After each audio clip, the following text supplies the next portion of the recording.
What's up, guys? It's David, and it's Friday, so I'm here again. You're not getting rid of me.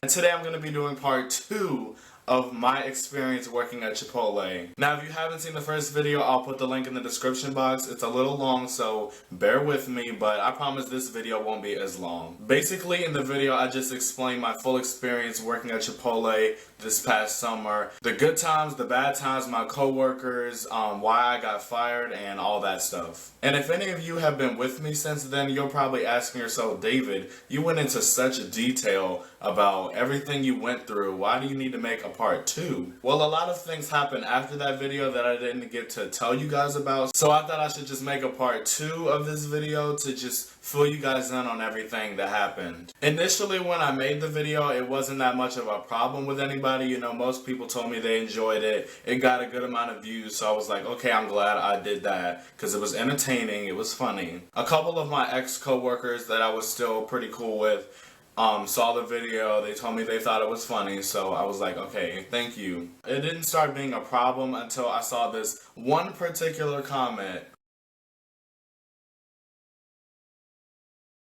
And when I saw this comment, I was just a little confused on why this guy was mad.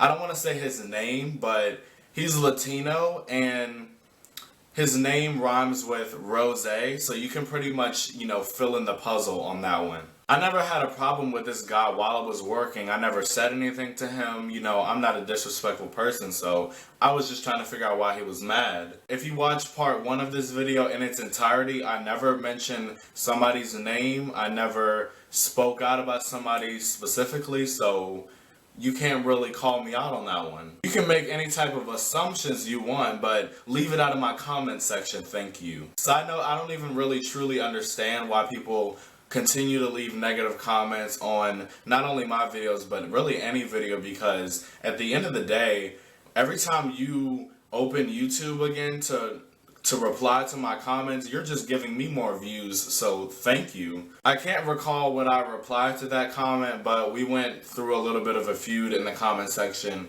but that was over. I just deleted the comment because I didn't have time for his ass. I told myself the next time I saw him in Chipotle, I would say something, you know, not I guess in like a confrontational way, but just, I would just walk up and be like, so I'm a bitch, right?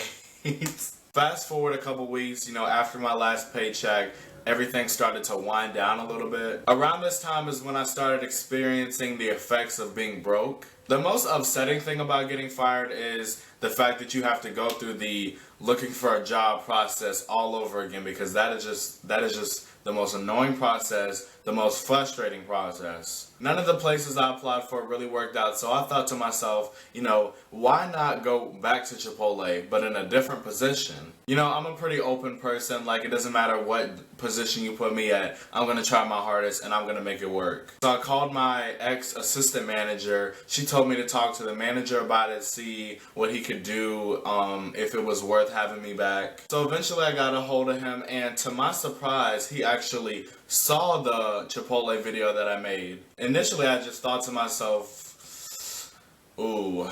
But I really shouldn't have been worried because, and I don't like saying this all the time, but freedom of speech. I mean, he's acting like I gave away the address of the Chipotle that I was working at. I mean, maybe next time you shouldn't hire somebody with a YouTube channel. How about that? So over the phone, he was telling me that this violated the contract that I signed before I started working there. Not to be like, oh, nobody reads the terms and conditions, but usually I don't do anything wrong or unlawful, so I never see a reason to read the terms and conditions. Even on the first day of school, when they make you sign all those papers saying, I will not cheat, I will not plagiarize, I don't even do stuff like that, so I just sign at the bottom because it's whatever, I'm a good kid. So he basically informed me over the phone that I couldn't come back because of that video, and that they were pretty much done with me, you know, forever. And this really didn't even discourage me. It more so made me laugh inside, because it's like, wow, like my video made that much of an impact where now I can't even come back to my job. I mean, really the only thing I wanted was the free Chipotle and the $9 an hour. So, I mean,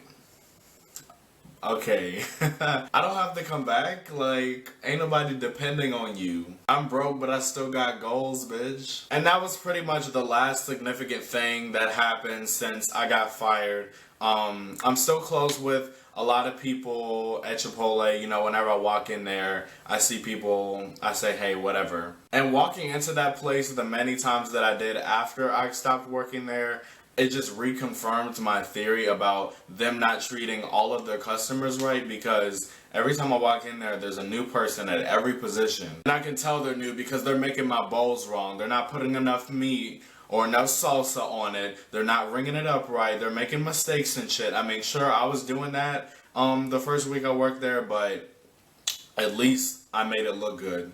I mean, if you're gonna make a mistake, at least laugh it off. Don't be looking all sweaty and fumbling shit around. Like, at least play it off. That's all I'm gonna say. You get all worked up and sweaty for what though? I don't want you to hand me my change back and then having my hands dripping with sweat after you give it to me. But that's pretty much all I have for this video. I'm glad I was able to fill y'all in on everything. I like sharing my life with y'all. And I hope you guys enjoyed this video. If you did, like, comment, and share all down below. If you would like to see even more of me, I post videos every single Friday. So please make sure to subscribe also. And I will see you guys next time, and I hope this made your day.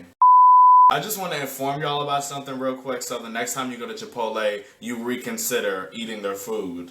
It was maybe a couple weeks into my month of working there, and I was in the back. I wasn't on the cashier at the time. I heard somebody scream from the other side of the kitchen, so I was like, okay, like, let me go check this out. Everybody was huddled around the sink where they were washing the lettuce, and I heard this faint little sound. It sounded something like, ribbit, ribbit. Sure enough, there was a frog jumping around in the lettuce. I thought it was funny. I just wanted to let you guys know because I feel like I'm taking care of your health by letting you know this information. So hopefully Chipotle's stock price lowers in the next few days. Because if I remember correctly, amphibians are not on the list of toppings for you to get on your burrito. Okay, bye.